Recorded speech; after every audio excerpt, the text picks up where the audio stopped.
Good morning, friends. Myself Kedar Badeka, and today I am taking the 39th lecture of Operation Research. In the previous series of the lecture, we try to understand about the various methods of the game theory, right?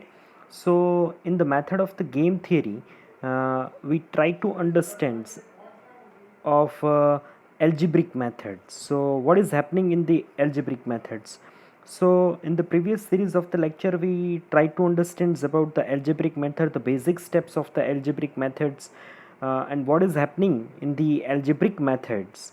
The problem which is started when you are not getting the saddle point in the 2 by 2 or the any matrix formats, right? So in the previous series of the lectures you try to understand about the dominance rules. There is a 4 rules that is the use for the matrix reductions. आप जो कल के lectures के अंदर जो आपने पढ़ा है डोमिनेंस रूल्स, वो बेसिकली क्या रूल्स थे? तो कि आपके पास कोई भी मैट्रिक्स अगर आता है तो उस मैट्रिक्स को जो है वो आप कैसे 2 by 2 के मैट्रिक्स में आप कन्वर्ट कर सकते हो. अगर 2 by 2 के मैट्रिक्स ने आप में कन्वर्ट कर लिया तो ऐसी कोई सिचुएशंस है कि उस 2 by 2 मैट्रिक्स के अंदर आपके पास सपोज सैडल पॉइंट नहीं है, राइट? सैडल पॉइंट जो है वो एग्जिस्ट नहीं हो रहा है. उस कंडीशंस में आप उस गेम की जो वैल्यू है वो कैसे निकाल सकते हो? तो उसके लिए जो है वो 2 मेथड थी. कल हमने ये first method the algebraic method जो है वो डिस्कस करने की कोशिश की थी. मैंने एक एग्जांपल जो है वो आपके साथ शेयर किया था और मैंने लास्ट में बोला था कि मैं आपको ये एग्जांपल जो है वो स्टेप बाय स्टेप गिन के आपको कोशिश करूँगा कि मैं आपको बता सकूँ. तो ये आज के लेक्चर के अंदर मैं लास्ट जो पॉइंट डिस्कस करूँगा वो 2 एग्जांपल जो है जो ऐसे गिन के मैंने जो प्रिपेयर किए वो आपको मैं समझाने की इसके साथ प्रैक्टिस करूँगा. तो फिर से एक बार हम लोग ये प्रोसेस को देखने की कोशिश कर रहे हैं. हम लोग ये प्रोसेस तो हमने इसका जो थियोरेटिकल पोर्शन था वो हमने कल डिस्कस किया था. आज हम लोग जो है वो डायरेक्ट एग्जांपल से इसके साथ स्टार्ट करेंगे. तो यहाँ पे आपके सामने एक एग्जांपल है. टू सॉल्व द फॉलोइंग पे of matrix for the player A and also find out the optimum strategies and the value of the game. यहाँ पे आपको प्लेयर ए जो है वो 2 स्ट्रेटजीज के साथ A1 और A2 के साथ आपके सामने दिख रहा है और प्लेयर बी वैसे ही B1 और B2 के सामने आपको दिख रहा है. अब आपको क्या करना है इस एग्जांपल के अंदर? आपको इस एग्जांपल के अंदर प्लेयर ए के लिए उसकी जो स्ट्रेटजीज है A1 उसके लिए आपको P जो है वो एज्यूम करना है और A2 के लिए 1 - P. इसी तरीके से प्लेयर बी के लिए B1 के लिए जो है वो आपको Q और B2 के लिए जो है वो आपको 1 - Q जो है वो एज्यूम करना है. तो आप ये लिख दीजिए. जैसे ही आपने लिख दिया तो since you have to assumes that the A1 or the player A is a maximizing player और the player B is a minimizing player. तो अब आपको क्या करना है? तो आपको जो है वो एक एक्सपेक्टेड पे ऑफ जो है वो जनरेट करना है. अब कैसे कर सकते हैं प्लेयर ए के लिए? So as you assumes that for the A1 strategy which is P and for A2 strategy which is the 1 - P. So 1 into P plus 3 into 1 - P. इसी तरीके से दूसरा आपका इक्वेशंस बनेगा 4 into P plus 2 into 1 - P which is always greater than 0, which is always greater than V which is the value of game. So आपको अब क्या करना है? उस इक्वेशंस को कन्वर्ट करना है, राइट? अब कन्वर्ट क्या करना है? तो कि इन इक्वालिटीज़ में कन्वर्ट करना है. तो आपको जस्ट सिंप्लीफाई इसको करना है कि 1P plus 3 into 1 - P is equal to V. Then second equations which is the 4P plus 2 into 1 - P is equal to V. अब ये आपने कर दिया तो इसको और सिंप्लीफाई करना है. तो आपका देखिए कि 1P plus 3 और क्या हो जाएगा? 3 का मल्टीप्लीकेशंस 1 - P से हो जाएगा तो आपका -3P हो जाएगा. तो 1 - 3P that is equal to -2P is equal to plus 3 is equal to V और नीचे हो जाएगा आपका 2P plus 2 is equal to V. इसी तरीके से रिवर्स कंडीशंस के अंदर आप सोचिए कि रिवर्स कंडीशंस के अंदर जो है वो Q के लिए क्या आपने एज्यूम किया था? तो Q के लिए आपने एज्यूम किया था 1 into Q plus 4 into 1 - Q is less than और इक्वल टू, क्योंकि B जो है वो मिनिमाइजिंग प्लेयर है, लेस देन और इक्वल टू V. इसी तरीके से 3 into Q plus 2 into 1 minus Q less than और equal to V. So 1 into Q plus 4 into 1 minus Q is equal to we. अब आपने इन इक्वालिटीज़ में कन्वर्ट कर दिया. और 3 into Q plus 2 into 1 minus Q is equal to we. अब इतना complete हो जाने के बाद 3 माइनस क्यू आप इसको सिंप्लीफाई करेंगे तो कि 1 माइनस क्यू प्लस यहाँ पे आपका 4 हो जाएगा माइनस 4 क्यू. तो 1 क्यू माइनस 1 क्यू में से जैसे 4 क्यू हो जाएंगे, माइनस 4 क्यू है तो उसका माइनस का साइन लगेगा. So minus 3 Q plus 4 is equal to we. Plus 3 Q में से 2 क्यू जाएंगे तो 1 क्यू बचेंगे plus 1 Q plus 2 is equal to V. जैसे ही इतना कंप्लीट हो जाता है तो आपको इस इक्वेशंस में से आपके पास जो भी इक्वेशंस है ना, उस इक्वेशंस में से आपको v का जो है वो वैल्यू निकालना है. तो आप दोनों के इक्वल टू के अंदर लिख दीजिए कि minus 2p plus 3 is equal to 2p plus 2. अब p का वैल्यू अगर मुझे निकालना है तो p का वैल्यू मुझे कैसे मिलेगा? तो यहाँ पे आपका p का वैल्यू निकालने के लिए आपका हो जाएगा सीधा डायरेक्टली आप इसको समराइज करके और सिंप्लीफाई करेंगे तो p का वैल्यू आपको मिल जाएगा 1 माइनस 4 और q का वैल्यू आपको मिल जाएगा 1/2. अब आपको जो value p is equal to 1/4 and q is equal to 1/2 वो जो मिले हैं ना आपको, वो आपको क्या करना है, वो आपको ये जो लास्ट के आपके पास सिंप्लीफाई किए हुए जो इक्वेशंस है ना, जैसे लास्ट का आप देख लीजिए कि 2p plus 2 is equal to we और यहाँ पे 1q plus 2 is equal to V. उसमें आपको p और v का जो है वो वैल्यू रखना है. कैसे रख सकते हैं? तो p का वैल्यू आपको क्या मिला है 1/4. So 2 into 1/4 plus 2 is equal to we. तो आपका v का वैल्यू मिल जाएगा. सो यहाँ पे क्या हो जाएगा कि 2 इंटू 1/4 यानी 2 क्रॉस हो जाएगा, એટલે 1/2 प्लस 2 यानी 2 दूनी 4 और 1 मिला के 5 यानी 5/2. So the value of v is equal to 5/2. और यहाँ पे जो है वो आपको क्या मिलेगा कि q की वैल्यू जो है वो आपके पास 1/2 है. तो 1 into 1/2 which is the 1/2 plus 2 यानी 2 और 2 4, 4 प्लस 1 5, 5/2. सो दोनों का जो है वो वैल्यू ऑफ गेम v वो सेम मिलेगा आपको.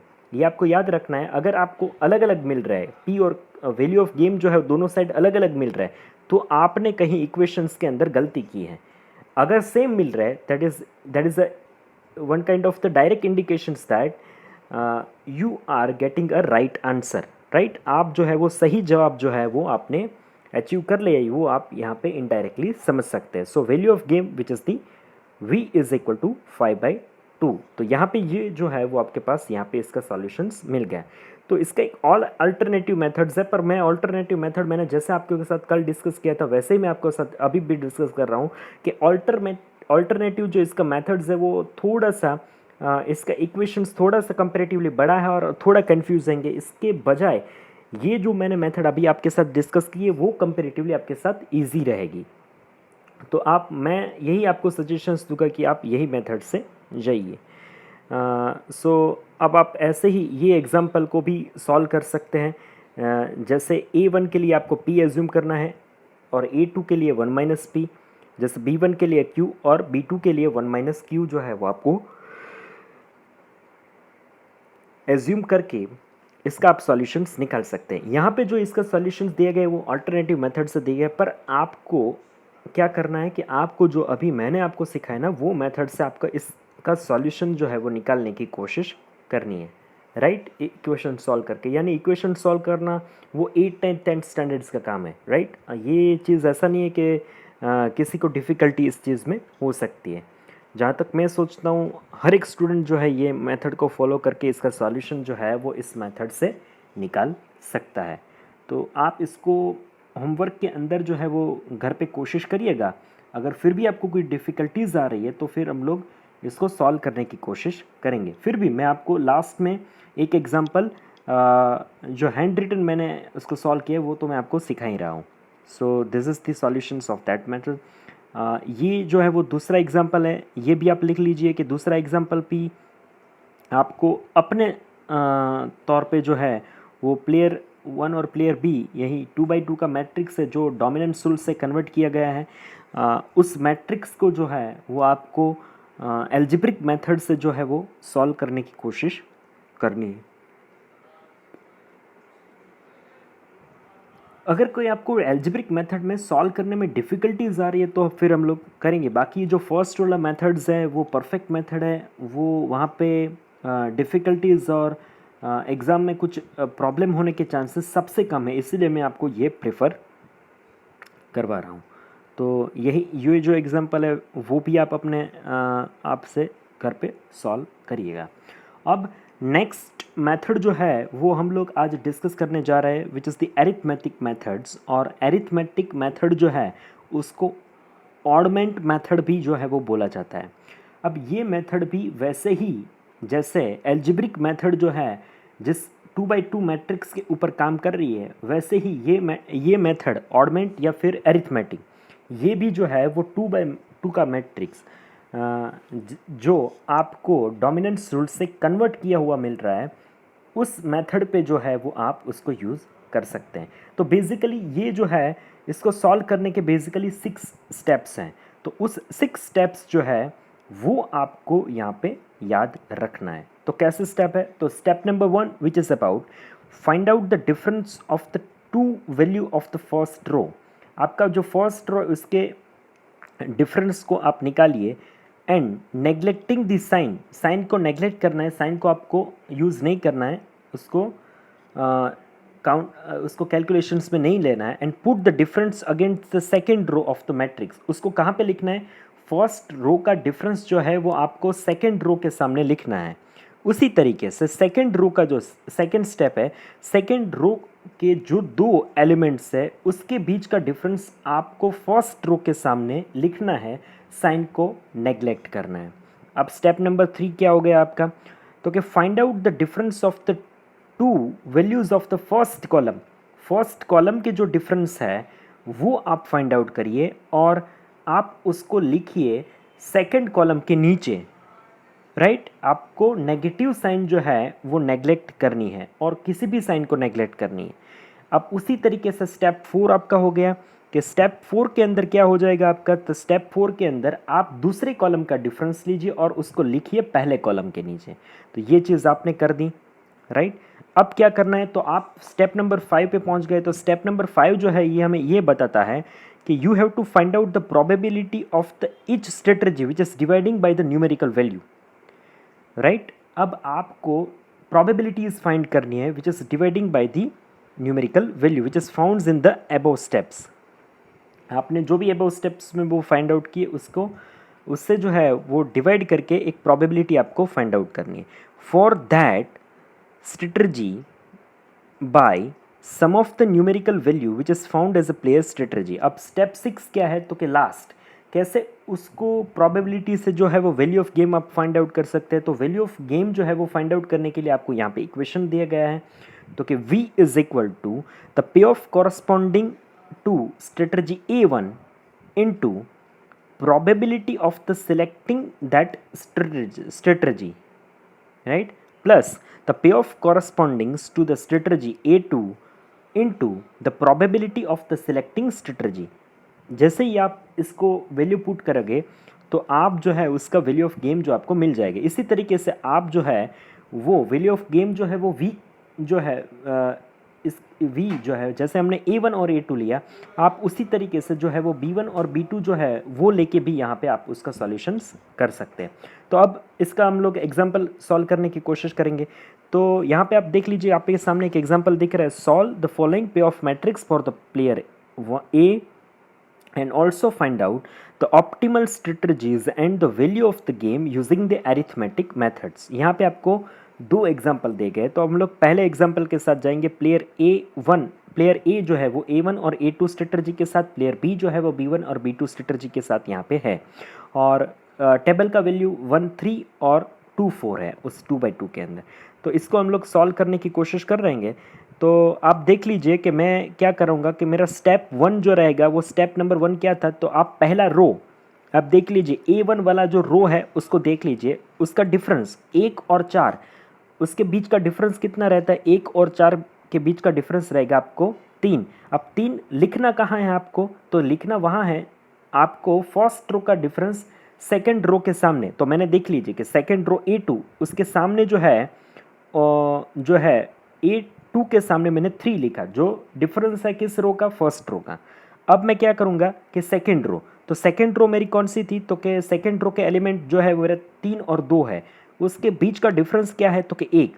उसको मैं कहाँ पे लिखूंगा, तो कि फर्स्ट रो के सामने, तो मैंने उसको फर्स्ट रो के सामने लिखा। अब मेरा स्टेप नंबर 3 आएगा। तो अब जो स्टेप नंबर 3 आएगा तो उसमें मैं कॉलम वाइज जाऊंगा। तो मेरा फर्स्ट कॉलम B1 उसका एलिमेंट्स 1 और 3 उसके बीच का डिफरेंस जो है वो कितना है, तो उसके बीच का जो डिफरेंस है वो आपका डिफरेंस रहेगा 2। तो मैंने उस 2 के डिफरेंस को मैंने कहाँ पे लिखा, तो 2 के डिफरेंस को मैंने लिखा है कॉलम 2 के नीचे। अब कॉलम 2 जो मेरा है उसके बीच का डिफरेंस है वो क्या रहेगा, तो उसके बीच का जो डिफरेंस है वो रहेगा 2 और 4 के बीच का डिफरेंस रहेगा 2। अब मैंने उसको कहाँ पे लिखा, तो उसको मैंने लिखा जो है वो कॉलम 1 के नीचे। तो मैंने कॉलम 1 के नीचे लिख दिया। तो मेरे स्टेप जो 4 जो है वो कंप्लीट हो गया। अब स्टेप नंबर 5 जो है मुझे प्रोबेबिलिटी फाइंड करनी है। तो प्रोबेबिलिटी जो है वो आप रो के लिए फाइंड आउट करने के, तो आप देख लीजिए टोटल एलिमेंट उसका कितना बन रहा है, 3 और 4। जो मैंने डिफरेंस लिखा है ना दोनों रो के सामने, एक जो है वो 1 है, एक वो 3 है, तो दोनों को मिलाए तो कितना बनता है, दोनों को मिलाए तो 4 बनता है, राइट। अब 4 जैसे बनेगा तो आपको क्या करना है, तो आपको उसको डिवाइड करना है इच जो आपने एक जो एलिमेंट डिफरेंसेस आपने फाइंड करे हैं उस डिफरेंसेस को आपको प्रोबेबिलिटी से डिवाइड करना है। तो मैं जैसे मेरा रो का बनता है, आप देख लीजिए रो का बन रहा है 4, राइट। तो मैं 1 से डिवाइड करूंगा 4, तो वो मुझे प्रोबेबिलिटी मुझे मिली 0.25। तो मेरा स्टेप नंबर 5 हो गया मुझे 0.25। अब मुझे 3 को डिवाइड करना है 4 से, तो मुझे आंसर मिलेगा 0.75। तो मैं यहाँ पे लिखूंगा 0.75। उसी तरीके से मैं क्या करूँगा, आप 2 और 2 नीचे कॉलम के नीचे वाला दिख लिए डिफरेंस अभी जो मिला है मुझे वो, तो 2 और 2 मिला के 4 हो गए। तो मैं 2 को डिवाइड करूँगा 4 से तो मुझे 0.5 मिलेंगे, और 2 को जो दूसरे 2 है उसको डिवाइड करूँगा 4 से तो मुझे और 0.5 मिलेंगे। तो ये आपका आंसर यहाँ पे स्टेप नंबर 6 तक जो है, स्टेप नंबर 5 तक यहाँ जो है वो आपका कंप्लीट हो गया। तो स्टेप नंबर 6 जो है वो क्या है, तो कि स्टेप नंबर 6 जो है वो है जो आपको वो इक्वेशंस आपके पास था, उस इक्वेशंस के अंदर आपको वैल्यू आपको रखने हैं। तो कैसे वैल्यू रखेंगे आप, तो यहाँ पे आप देख लीजिए कि मैं आपको वैल्यू दिखाने की कोशिश कर रहा हूँ। तो इक्वेशंस ये था कि p of corresponding to the strategy A1, तो आपको 1 मिला था, उसके साथ उसका प्रोबेबिलिटी कितना था, तो कि 0.25 प्लस द पे of corresponding to the strategy A2 which is the 3 into उसका प्रोबेबिलिटी कितना था, तो कि 0.75। तो उसको आप इक्वेशंस पे पुट करके उसको आपको प्लस और मल्टीप्लिकेशंस करोगे तो आपको वैल्यू ऑफ गेम V जो मिलेगा वो आपको मिलेगा 2.5। इसी तरीके से आप जो है वो B के लिए भी फाइंड आउट कर सकते हैं। तो B के लिए कैसे फाइंड आउट करेंगे, तो V is equal to the पे of correspondings to the strategy B1 into the probability of the selecting that strategy. तो B1 into the it's strategy यानी 2 इंटू इसका 0.5 प्लस इसी तरीके से B2 और इसका 0.5। सो ये आपको B का आंसर मिल जाएगा। तो यहाँ पे जो है वो एरिथमेटिक मेथड से जो है इसका सॉल्यूशंस हो गया। अब दूसरा एक एग्जांपल है, तो दूसरा एग्जांपल में आप देख लीजिए। तो प्लेयर 1 और प्लेयर ए और प्लेयर बी दोनों के दो दो स्ट्रेटजीज आपके सामने मिल रहे हैं। तो मैं इसको कैसे सॉल्व कर सकता हूँ, तो आप देख लीजिए इसको सॉल्व हो सकता है। आप फर्स्ट रो का डिफरेंस देख लीजिए, 2 और 5 का डिफरेंस कितना बनेगा,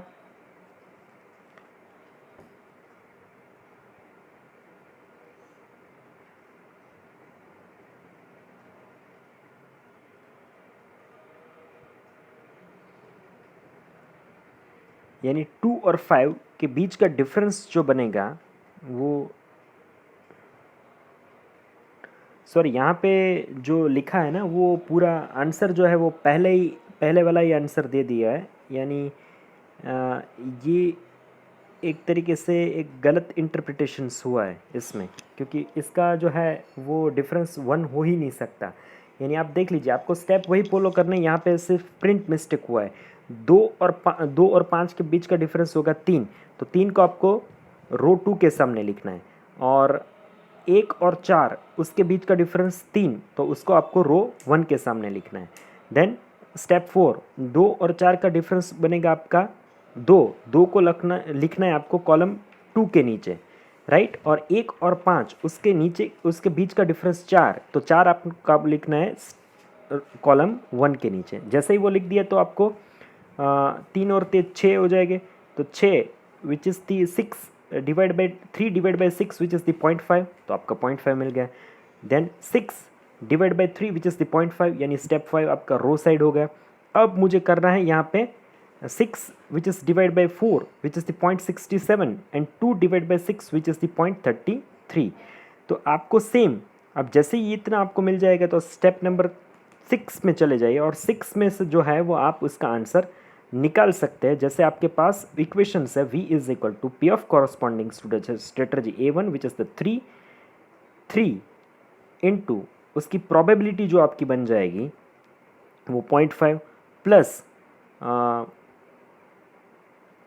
नेक्स्ट आपका रहेगा पे of corresponding to the strategy A2 into इस strategy which is the 3 into 0.5 which is the, आपका आंसर आपको यहाँ पे मिल जाएगी। इसी तरीके से आप B के लिए भी फाइंड आउट कर सकते हैं। तो नेक्स्ट एग्जांपल जो है वो आपको इसी तरीके का एक एग्जांपल दिया गया है कि 100 और 300 के बीच का जो डिफरेंस बनेगा वो कितना डिफरेंस बनेगा, तो कि 200। देन 400 और -200, यानी मुझे तो डिफरेंस ही फाइंड आउट करना है, तो उसका डिफरेंस बन जाएगा मेरा माइनस है, इसलिए मेरा 600 बन जाएगा। तो फिर आपका ये बनेगा, तो मैंने उसको डिफरेंस लिख दिया, मैंने क्रॉस में डिफरेंस लिख दिया। फिर यहाँ पे आपका 100 और 400 कॉलम का, तो 300 मैंने 300 लिख दिया, और 100 और 200 500, तो 500 मैंने कॉलम 1 के लिए लिख दिया। अब मैं इसका प्रोबेबिलिटी फाइंड आउट करेगा, 600 और 200 800, और यहाँ पे 500 और 300 800, यानी डिवाइड बाई करना है मुझे। 600 डिवाइड बाई 800 तो 0.75, 200 डिवाइड बाई 800 विच इज़ दी 0.25। इसी तरीके से 500 divide by 800 which is the 0.625 and 300 divide by 800 which is दी 0.375, ये इसका आंसर मिल जाएगा। फिर आपको इसको वैल्यू पुट करना है विच इज़ दी 100 इंटू 0.75 प्लस 400,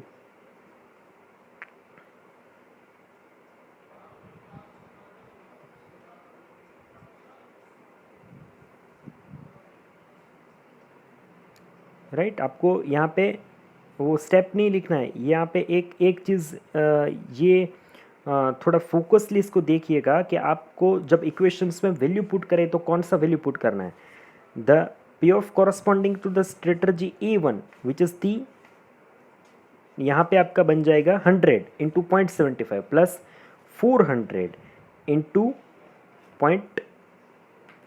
0.25, तो इसका आंसर आ जाएगा आपका 175। सो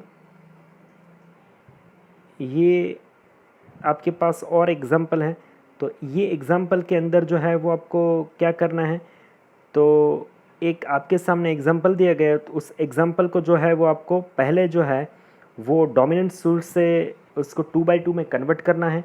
जैसे आप 2/2 में उसको कन्वर्ट करेंगे तो आप ये एग्जांपल लिख लीजिए, the two companies are thinking on selecting the advertising media, there are the three medias which is available along with the payoff matrix as shown in the payoff matrix। तो player ए TV radio और internet है, player B के पास भी TV radio और internet है। तो dominance rules जो है, तो नीचे आपको दिया गया है the value is in the gain in the sale which is in the rupees, suggest optimal strategy for the market and find out the value of the game.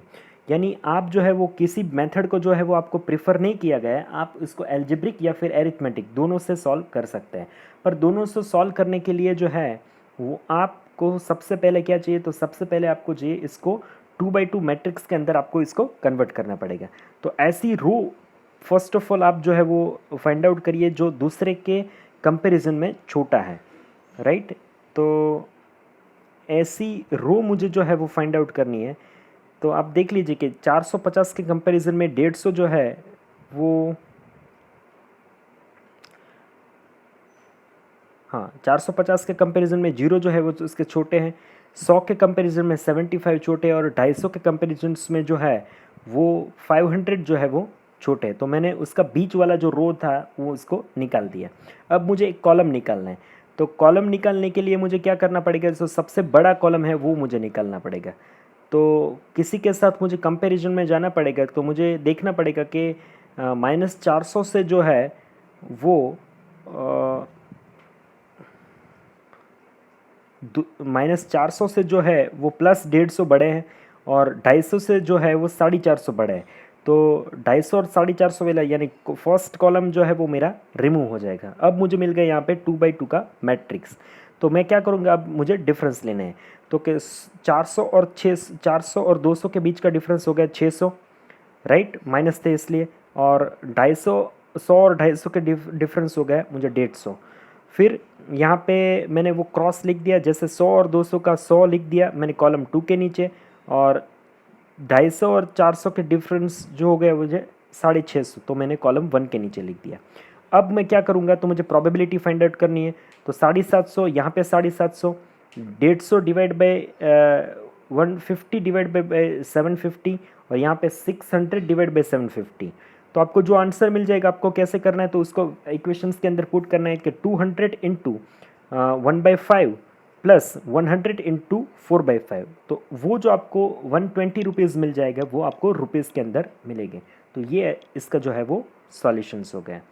तो नेक्स्ट मुझे जो मेथड आज आपको लेक्चर में discuss करना है वो method है विच इज़ द ग्राफिकल मेथड। अब ग्राफिकल मेथड जो है वो आपने लीनियर प्रोग्रामिंग के अंदर भी सीखा था, पर अगर यहाँ पे जो है वो गेम थ्योरी के अंदर एक ऐसी कंडीशंस बन रही है, जैसे आपके अब आपकी कंडीशंस जो है वो थोड़ी डिफ़िकल्ट क्रिएट हो रही है। जैसे आपके पास अब 2x2 का मैट्रिक्स नहीं है, राइट। सपोज़ आप 2/4, 2/5 ऐसे कुछ मैट्रिक्स आपके सामने जनरेट हो रहे हैं। तो उस कंडीशंस के अंदर जो है वो कैसे इसका आप सॉल्यूशंस निकाल सकते हैं। The graphical method is applicable only to those game who is playing against the 2 player. ये कंडीशंस रहेगी कि वो 2 प्लेयर के बीच ही खेला जा सकता है, ऐसे एक कंडीशंस होनी चाहिए। Find out 1 player has only 2 strategy right to operate. ऐसे एक कंडीशन के एक प्लेयर के पास 2 ही स्ट्रेटजी है, and the 2 into n number of game can be mathematically written as the below, right. तो इस तरीके से उसको लिखा जा सकता है। We assumes that the game does not have a saddle point. इसके अंदर जो है वो इस गेम के अंदर सैडल पॉइंट नहीं है, वैसा हम लोग अज्यूम कर लेंगे। Suppose the P is the probability of the selecting strategy A1। P जो है वो A1 की स्ट्रेटजी है फॉर द प्लेयर A1 के लिए, एंड देन एक्सपेक्टेड पे of matrix for A according to the pure strategy which can be written as below.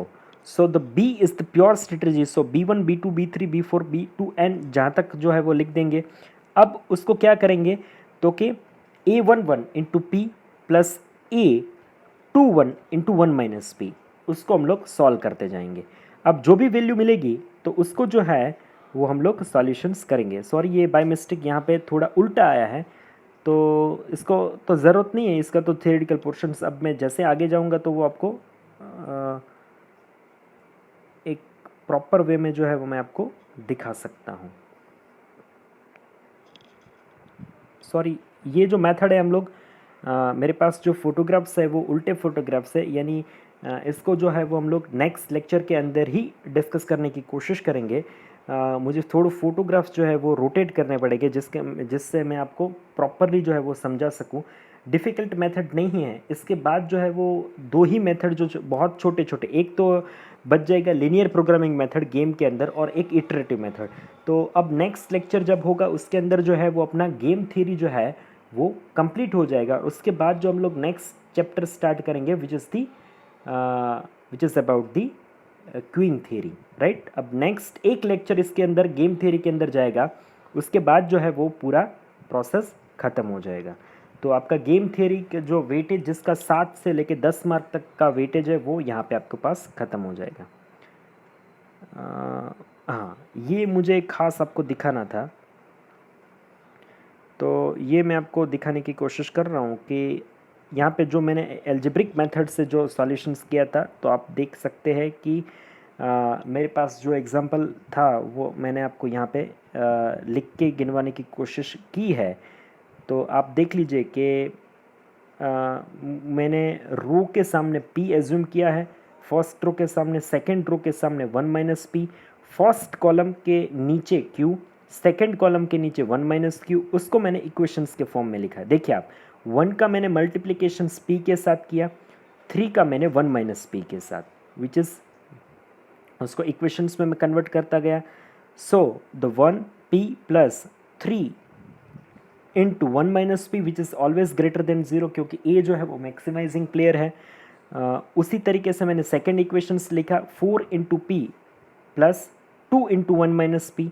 अब उसको मैंने इक्वालिटीज़ के अंदर, इनइक्वालिटीज़ के अंदर इसकी इनइक्वालिटीज़ मैंने दूर की कि 1p plus 3 into 1 minus p is equal to v, नीचे 4p plus 2 into 1 minus p is equal to we, और उसको सिंप्लीफाई किया 1p plus 3 minus 3p is equal to v, 4p plus 2 minus 2p is equal to we.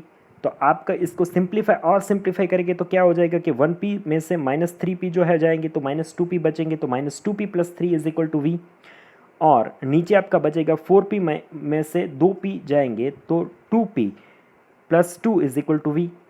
और इसको मैं इसको solve करने की कोशिश करूंगा तो मुझे p का वैल्यू मिल जाएगा मुझे 1/4। इसी तरीके से जो b है वो मिनिमाइजिंग प्लेयर है, तो मिनिमाइजिंग प्लेयर के लिए क्या चीज़ हो सकती है, तो मैंने q एज्यूम किया है, तो कि 1 into Q plus 4 into 1 minus Q which is less than और equal to v, so which is the b is the minimizing player. उसी तरीके से सेकेंड इक्वेशंस मेरा ये बनेगा कि 3 into Q plus 2 into 1 minus Q is less than और equal to Q, और उसको सिंप्लीफाई करते जाएंगे। तो इसी तरीके से आप यहाँ पे देख लिए कि 1q plus 4 minus 4q is equal to v, and नीचे का बनेगा 3q plus 2 minus 2q is equal to we. अब एक में से 4q जाएंगे तो minus 3q plus 4 is equal to v बन जाएंगे, और आपका 3q में से 2q जाएंगे तो q प्लस 2 बच जाएगा। अब q इसको सॉल्व करेंगे तो q का वैल्यू आपको मिलेगा 1/2। अब आपको क्या करना है कि आपके पास जो दो इक्वेशंस है ना इज इक्वल टू वी के साथ, देख लीजिए minus 2p plus 3 is equal to we और 2p plus 2 is equal to v, इसमें से किसी भी एक में आप p का वैल्यू छोड़ दीजिए, और आपके पास जो है वो q के पास दो इक्वेशंस है, minus 3q plus 4 is equal to we plus q plus 2 is equal to v. आप उसमें q का वैल्यू, तो दोनों जो है उसके वैल्यू जो है वो आपके v जो है वो आपको सेम मिलेगा, ये आपको इंडिकेशंस देगा this is your right answer. अब ये हो गया आपका एल्जेब्रिक मेथड, ये आपका हो जाएगा एरिथमेटिक। एरिथमेटिक जो मैंने आपको समझाने की कोशिश की थी, तो आपके A1 के आपको लिखना है, क्या करना है, तो क्या आपको क्या करना है कि A1 के जो रो है उसके एलिमेंट 1 और 4 है, तो उसके बीच का डिफरेंस हो जाएगा आपका 3। 1 और 4 के बीच कितना बनता है 3, तो 3 मैंने लिखे कहाँ पे, दूसरे रो के सामने लिखे, देख लीजिए दूसरा रो जो है उसके A2 के सामने लिखा। अब मैं क्या करूंगा तो कि A2 का डिफरेंस लूँगा 3 और 2, उसके बीच का डिफरेंस कितना 1, मैं लिखूंगा कहाँ पे, तो कि A1 के सामने। उसी तरीके से अब मैं कॉलम में जाऊंगा, तो कॉलम मेरा फर्स्ट उसके जो एलिमेंट 1 और 3 उसके बीच का डिफरेंस कितना बचेगा 2, मैं लिखूंगा कहाँ पे, तो कि B2 के नीचे। अब B2 कॉलम में जाऊंगा तो 4 और 2 बीच का डिफरेंस कितना 2, लिखूंगा कहाँ पे, तो कि B1 के नीचे। तो मैंने इतना कर दिया। अब मुझे प्रोबेबिलिटी फाइंड करनी है, तो प्रोबेबिलिटी मैं कैसे फाइंड आउट कर सकता हूँ, तो कि आपके जो डिफरेंसेस मिले उसको मिला दीजिए, 3 और 1 कितने होते हैं 4। तो आपको क्या करना है कि 1 which is divide by 4 which is 0.25, तो फर्स्ट आपका A1 का प्रोबेबिलिटी मिला, A1 का प्रोबेबिलिटी विच इज़ 0.25, A2 का प्रोबेबिलिटी मिला आपको 3 डिवाइड बाई 4 विच इज़ दी 0.75। अब उसी तरीके से आपको B1 का प्रोबेबिलिटी मिल जाएगा कितना, तो कि 2 divide by 4 which is the 0.5 and 2 divide by 4 which is the 0.5। तो अब आपको स्टेप 5 खत्म हो गया, स्टेप आपका 6 बन जाएगा इक्वेशंस के अंदर। द पे of corresponding to the strategy A1 into the probability of the selecting strategy. तो कि आपका कितना बच जाएगा, तो कि A1 के लिए हम लोग फाइंड आउट कर ले, इसलिए 1 इनटू ये 1 कौन सा है आप देख लीजिए, जो टेबल के अंदर का A1 का जो 1 है ना वो 1 है, बाहर का नहीं है A1, राइट। तो 1 इंटू 0.25 और इसी तरीके से the corresponding pay of corresponding to strategy A2 यानी आपका बन जाएगा 3 इंटू आपकी उसकी प्रोबेबिलिटी कितनी है 0.75, तो वो आंसर आपको मिलेगा 2.5। तो ये जो है हो जाएगा आपका, इसी तरीके से आपका आंसर मिल जाएगा वैल्यू ऑफ गेम के लिए। तो ये जो था वो एरिथमेटिक मेथड था। नेक्स्ट में लेक्चर के अंदर जो है आप इसके प्रैक्टिस करिएगा।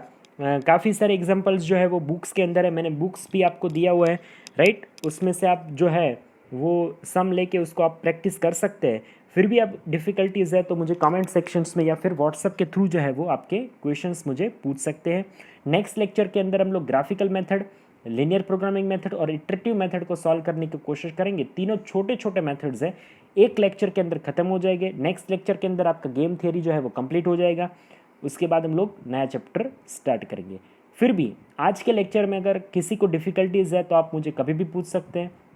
ये लेक्चर देखने के बाद आपको अपना एनरोलमेंट नंबर जो है वो कमेंट सेक्शंस के अंदर लिख देना है। So this is all about the today's lecture. Thank you so much for watching this video.